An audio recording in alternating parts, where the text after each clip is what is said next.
This Health Ranger Report Pandemic Podcast is brought to you by NaturalNews.com for uncensored reporting and HealthRangerStore.com for lab-tested preparedness supplies such as storable food, full-face medical masks, biostructured silver first aid gel, and iodine, only while supplies last. Pandemic.news update for Tuesday, April 14th. This is Mike Adams. Thank you for joining me. I find it fascinating that Trump is claiming total authority over the state's opening schedule or reopening schedule for, when America should get back to work, and not a hint of any criticism from any conservatives over this, because if Obama had announced such a thing, I'm pretty sure every conservative in the country would be losing their minds right now, screaming about dictator Obama taking over the country. What happened to the 10th Amendment, folks? What happened to states' rights? You see, this is one of my frustrations with everything happening right now, is that there are very few people who operate on consistent principles. The principle of the 10th Amendment is that states have the right to decide what's best for them because states are more local.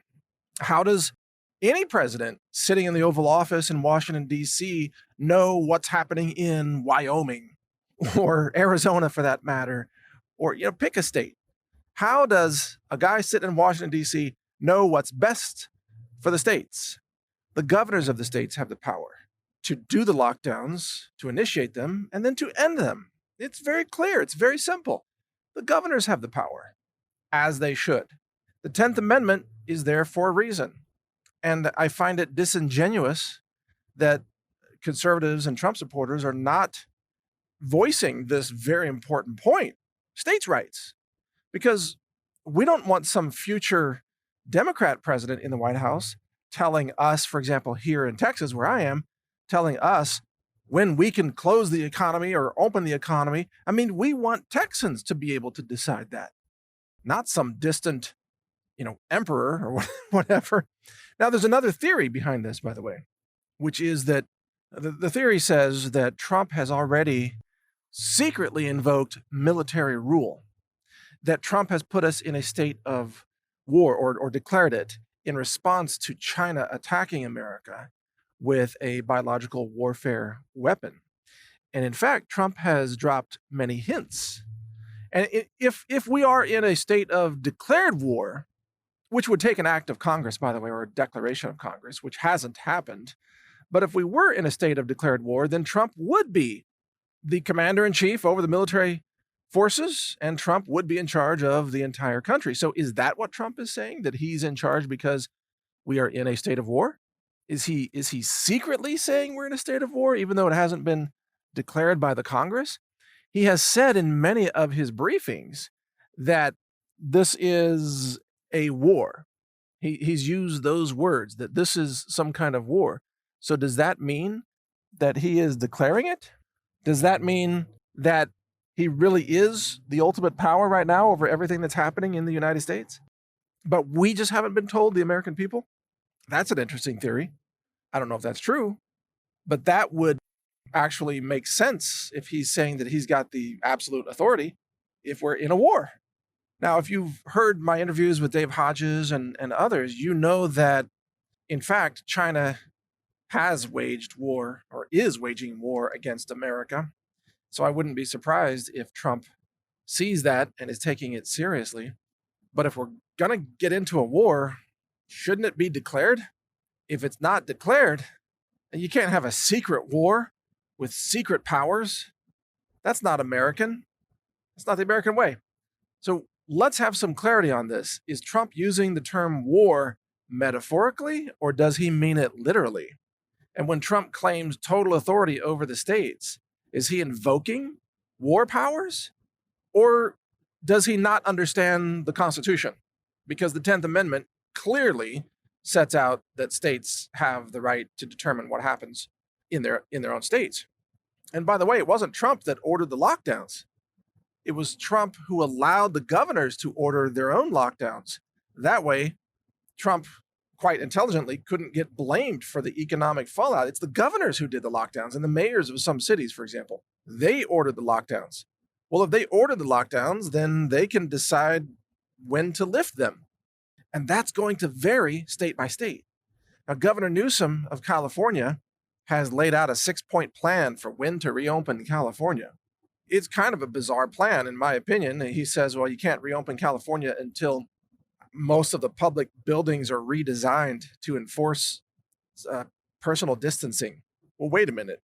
Does that mean they're going to have like a 2-year wait while construction crews wait for environmental permits from California's government to rework the lobbies of banks and restaurants? I mean, that seems like a crazy idea, but then again, it's California, so it probably fits. But what are you going to do in restaurants?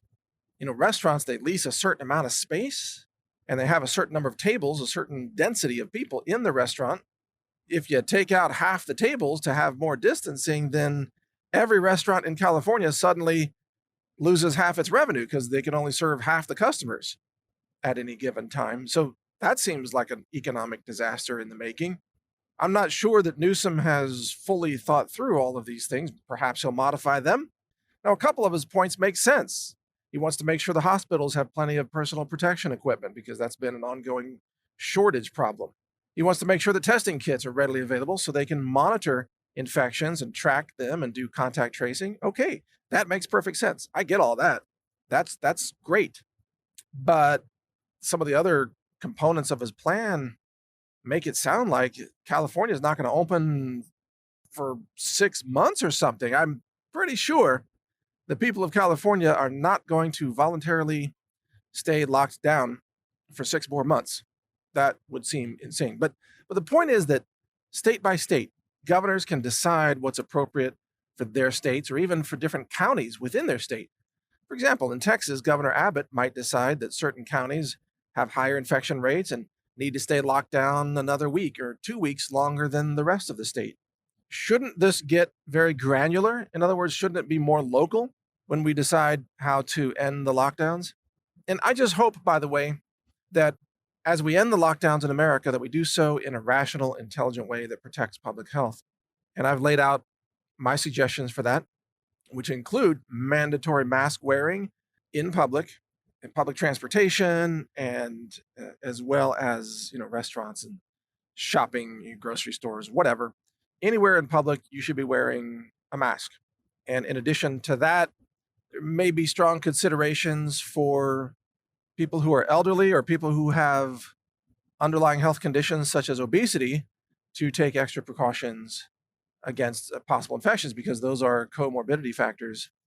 The obesity problem in America is a very big problem when it comes to this coronavirus. A lot of people who are dying happen to be obese.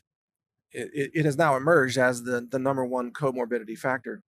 So since there are some cities where people are more obese than others, for example, Houston, Texas is the most obese city in America, whereas Boulder, Colorado doesn't have the same obesity rates, nor does, frankly, Santa Barbara, California, for example.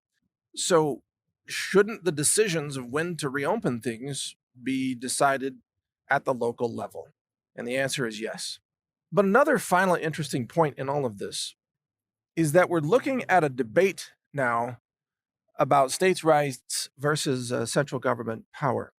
And this gets to the whole concept of the United States of America. The individual states are united under some amount of federal authority, but also with federalism, which is the states' rights, in mind. Remember, the term federalism in the constitutional context does not mean federal government has absolute power. It means that states have rights. That's what federalism actually means.